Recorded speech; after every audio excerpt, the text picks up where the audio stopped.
and good afternoon. I thank you for your energy. I thank you for your enthusiasm. I thank you for your sense of equality. I thank you for being you. For those of you who know me, I am Orlando Caesar. For those of you who don't know me, I'm still Orlando Caesar. I think it's important to be consistent about these matters. And one of the things that people who know me know about me is if you ask me how I'm doing, I am generally between great and fantastic. Every day. Because I realized a long time ago that it's great to be alive, right? And every day we have a fantastic opportunity to make a difference. Every day we have a fantastic opportunity to live out the meaning of Martin Luther King's dream. Now, I grew up on the west side of Chicago. All right. I am the oldest of 11 kids. My mother was on the 11 by 30 plan. She had 11 kids by the time she was 30. My father was also on that same plan. I asked him one day, Dad, when did you figure out what was causing all this? So, wasn't quick on the uptake. So went to 7 grammar schools, moved to the South Side, went to South Shore High School, downstate to Bradley University, where I have a degree in biology. And then after 32 years of working for AstraZeneca Pharmaceuticals, I decided to retire. And in my retirement, I focused my time and my attention on students and businesses because I want people to realize the importance of leadership and how that will help us get to where we need to be in life. Now I have an exercise I'd like for you to do. You may close your eyes if you desire, but what I want you to imagine that we are here in the Hemmens Cultural Center and the back door opens. Slowly, people start walking in, streaming in, down the aisles. You look at these individuals curiously, and then you notice some of those people look like me. I mean, some of those people look like my relatives. I mean, they are more than acquaintances. The people walking down the aisle are representing your ancestors. You are on the stage as they walk up front. Also in that crowd, filing in, are people that you've seen in your history books. People who are important, people who have struggled, people who have done major things to make life better for others. And among those individuals is Dr. Martin Luther King Jr. They file down the aisles, they sit up front, and they are there to ask you one question. And that question is, what have you done with the sacrifices, the challenges, the opportunities, the dreams? What have you done with them? Now, you may open your eyes. Now, you may boldly step out and say, because you're proud of the things that you've done, standing on their shoulders. You may recite your educational background. You may recite what you've done on the job and how you've treated people. You may feel very good about that. But then, on the other hand, you may start making excuses and apologies, saying things like, you don't realize how hard it is now. It's not like it was when you were coming along. Things are different now. They listen to your presentation, your answers to the question, and then 2 questions come to mind for them. One, were the sacrifices worth it? And secondly, is there still an opportunity for you to do more to realize your dreams, the dreams of Dr. Martin Luther King, and the dreams of your ancestors? And we're going to spend the bulk of the time today talking about that. Because my basic premise in order to achieve the dream that's been laid out by your ancestors, that's been laid out by Dr. Martin Luther King, in order to achieve those dreams, it's going to require leadership. It's going to require each and every one of us to unlock our leadership greatness and to be the kind of persons that is necessary in order to make this happen. Make sense? Now, every January, I go through a certain routine in my house.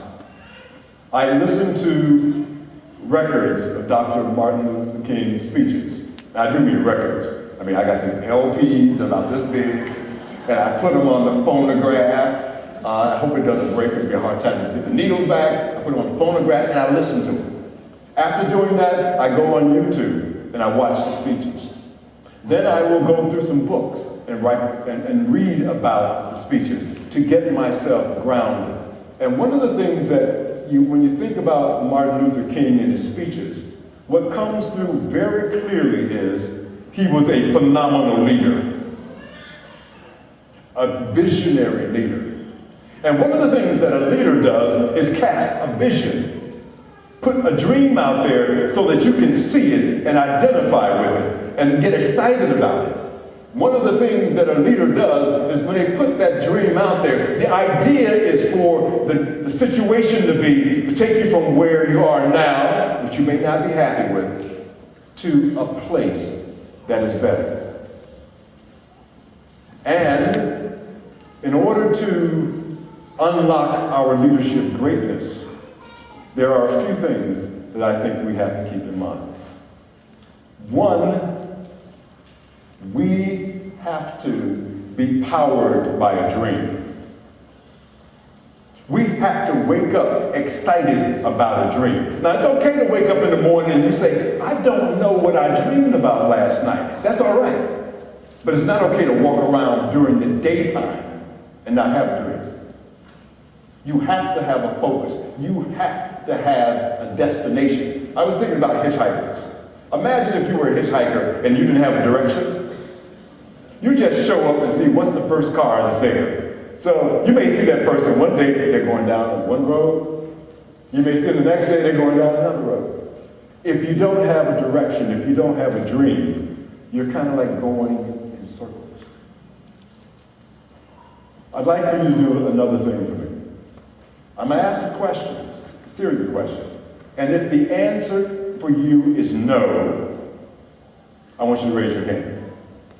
Okay? Question number one. Is anybody better than you? Okay. Question number two. Does anybody deserve more than you? Okay. You seem to be tracking pretty good.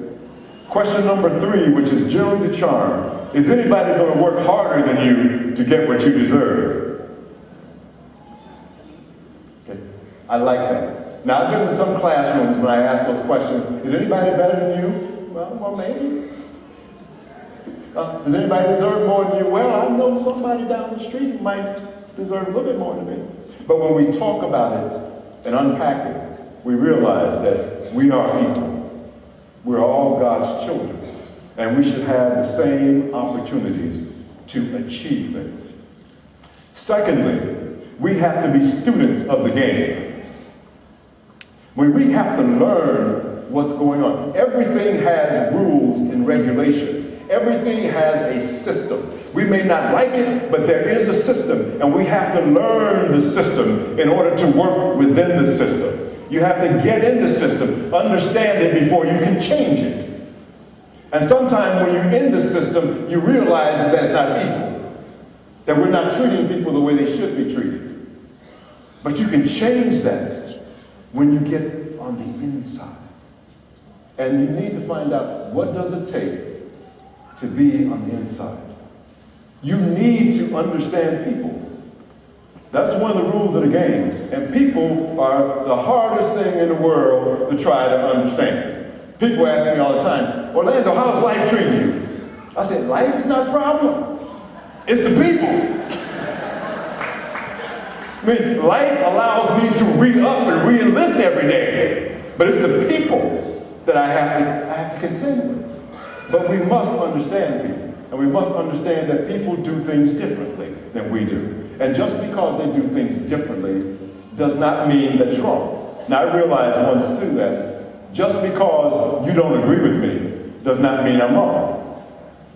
And we have to get that. So we need to be able to study the game, to know it inside and out, know what the rules and regulations are, know what's expected of you. And when you get that, because you want to get that and you want to perform at a very high level. And the third thing I want to talk about is setting high standards.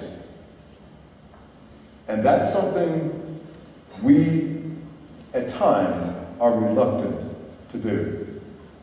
I was talking to a class, and so I asked a simple question. All of you who have straight A's, raise your hands. Okay? That's great. That's fantastic. But this classroom that I asked the question of, nobody raised their hands. Everybody's looking around to see who has the nerve to raise their hand. Who's getting straight A's in here? Teacher walked over to one of the students, kind of touched the chair. She raised her hand. I looked at her, I said, young lady, you have straight A's? She says, yes, I do. I said, let me applaud you. You have people out there who are trying to tell you that you shouldn't study, that you shouldn't spend time neglecting other things, but focusing on your education. But you listen to your parents, you listen to your ancestors, and you said, I am going to get straight A's, and I applaud you for that. And you should have seen the look on her face. She kind of smiled, back got straight, got smiled, and she started getting the cooperation from people around the room. So I said, okay, next question. Anybody in the room straight B's, but mostly B's? Those hands went up, and they were waving their hands at me because they were feeling pretty good. I said, okay, I like that. Because there's a lot that I can say to you, too, about getting B's, because you made some of the same sacrifices that the young lady getting straight A's. But I want you to know she's lonely over there. So what can you do to get over there? Because you know that there is another higher place that you need to go. So can we do that? And she said, yeah. So we applauded those students. Then I said, okay, C's. Their hands went up and I just looked up. C's. Now you know B's are higher, you know A's are higher, and you sitting back on a C? Now I said, what I want from you is a commitment that you will do better. I said, can I get that from you? And they said, yes. So I said, now let us applaud your intention, your commitment to do better, because I'm not going to applaud you for a C. And so we applauded them. But what was interesting around the room, and I go to many different classrooms and many different schools, is that those who do well don't want to step out and admit that they're proud of doing well. And we kind of flipped the switch a little bit so that those who are doing poorly are trying to run the day. But that's not where we need to be if we're going to realize the dream that Dr. Martin Luther King put out there. We have to have high standards. We have to push ourselves. We have to recognize and realize that excellence is the expectation. Because we were born, and when we were born, there was a whole lot of hype, a whole lot of hope, and a whole lot of high expectations. Everybody knew that you were on the way. Somebody held you in their arms and said, you are my boy. You are my girl. Someday, you're going to be the first one in our family to graduate from college. Someday, you're going to be the first one to get the job that everybody feels good about. Someday, you're going to continue doing those things. So we came here with great expectations. And we need to realize those expectations and to stay with it. Because I want all the kids and everyone to know that you are loved, you are deeply loved. And once you realize that and internalize that, then it gives you the strength and the power to go further to realize that dream that's been laid out for you. So you start off with powered by a dream. That keeps you going, that gets you up in the morning. You realize that you have to be a student of the game because that is it. You have to set very high standards because that's what's expected of you. And then you have to lead by example because somebody is watching you. My daughter told me years ago when she was in the process of driving me crazy, she said, "Dad, it's my life. You know, I can do what I want." And so I did what I usually do. I wrote her a little poem and I slipped it under her door. And the title of the poem is "Your Life is Not Your Own." You cannot get through life without having an influence on somebody. Somebody will do something or not do something because you did it or didn't do it. And they will use you as an example. They say, "Well, she didn't have to do it. Well, they did it and they got away with it. So why do I have to do it?" You are leading by example.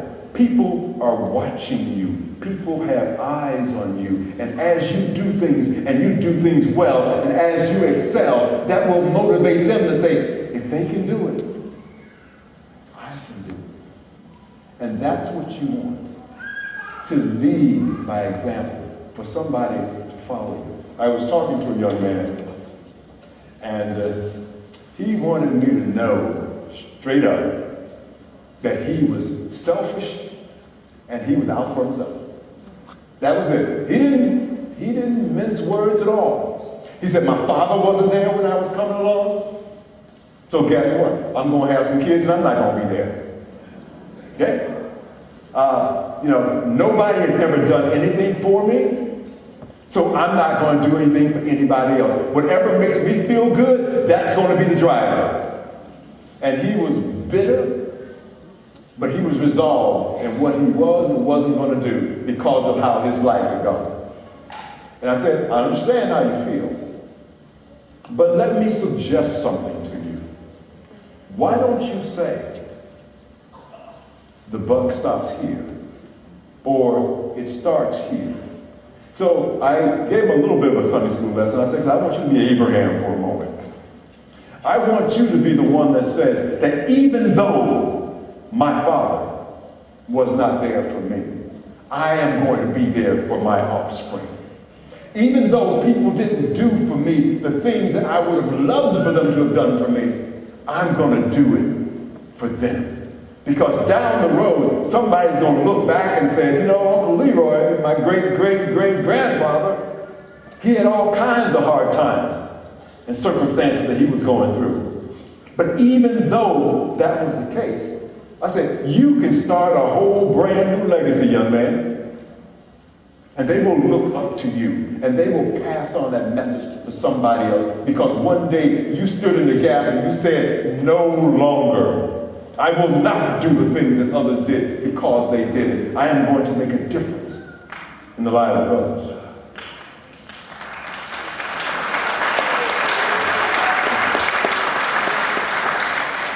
You should have seen, you can see the wheels turning in his head. Because one of the things that we have to do is we have to change the way we look at things. In quantum physics, there is a phrase that says, if you change the way you look at things, the things you look at change. If you change the way you look at things, the things you look at change. So you can make a difference in that situation. If you're unlocking your leadership greatness, you realize that you have a very strong love and power for other people, and you want to make others better.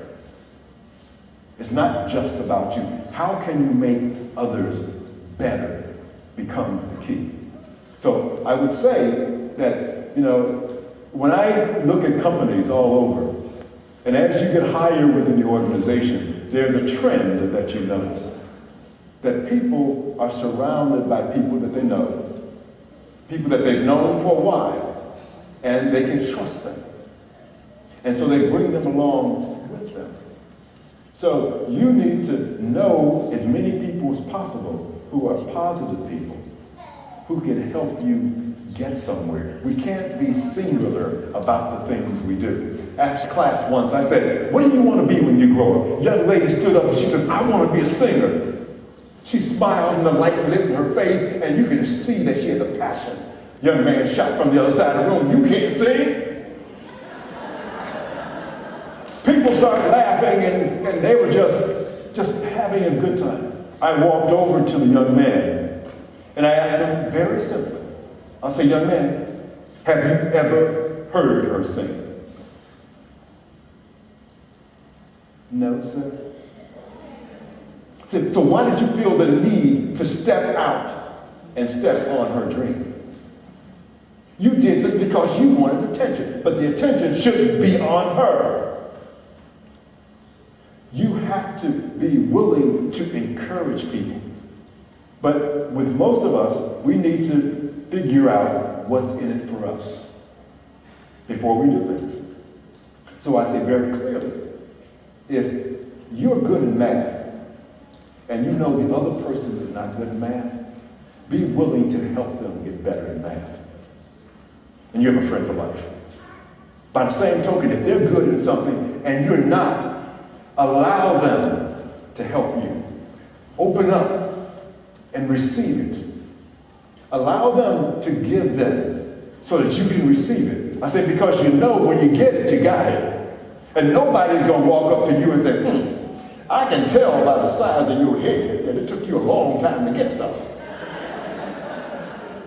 It doesn't work that way. When you have it, it's in your head, and you got it, and you're grounded, and you can use it to make a difference. But you need to help somebody else.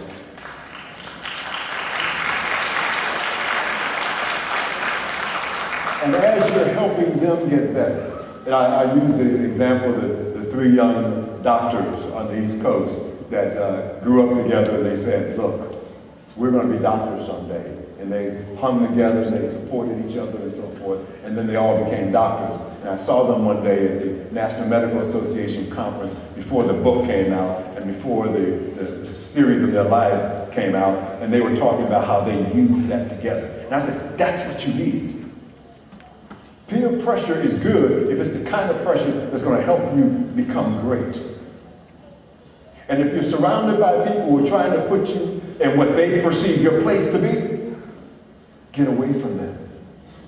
Find that group of people, those 3 or 4 people that you can hang with, that you can study with, that you can grow together with. Because someday you're going to need a job, and they may be able to get you a job.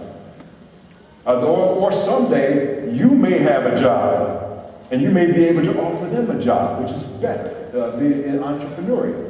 But you need to do this. You can't try to do this life thing on your own. Find the right people to associate with, because they're the ones that are going to help you get there. Because you're going to have to serve people.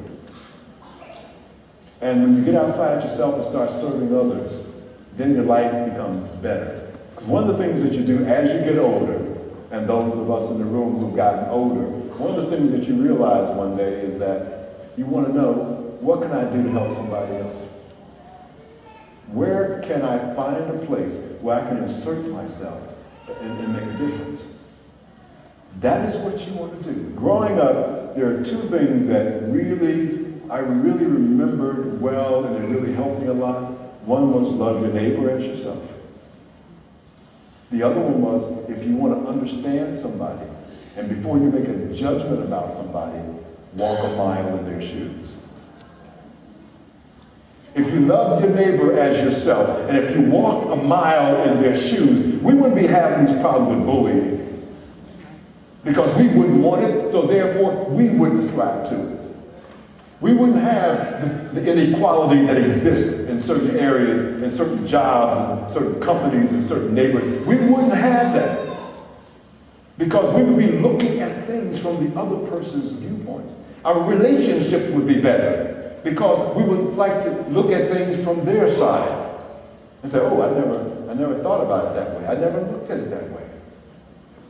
Those are the kinds of things we need to keep in mind, because we start serving others and helping them to get better and making their lives a lot easier. then we're putting in and we are unlocking our leadership greatness. And then we're doing the things, and when you unlock your leadership greatness and your leadership steps out, when there's inequality somewhere or injustice somewhere, you step up and say, how can I make a difference here? I hear people all the time say that I was in a meeting and somebody started telling racial jokes and started saying things, demeaning somebody else. I got up, I left the meeting. Other situations when you're unlocking your leadership greatness, you will see people who are by themselves because others have not sat down with them for whatever reason. You step up and you walk across the room and you shake hands with them and then you ask questions and you get to know them so that you feel better about things. When you unlock your leadership greatness, then you can hew out of the mountain of despair a stone of hope. When you unlock your leadership greatness and you're listening to the words of Dr. Martin Luther King Jr., you can see that injustice anywhere is bad everywhere. So you step in and you realize that we can make a difference. So we need leadership. We need more leaders. We need strong leaders. We need everybody to realize that there is leadership in me, and I need to unlock the leadership to make things happen. So that is what we need to, that's my word for the day, to achieve the dream,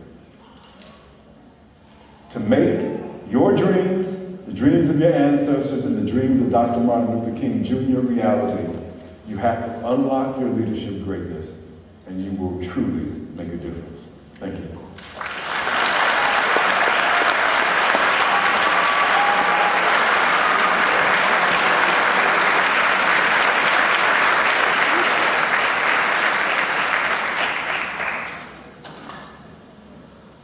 Thank you, Mr. Caesar. His publications are available following this program. Welcome one more time, the Elgin Community Choir.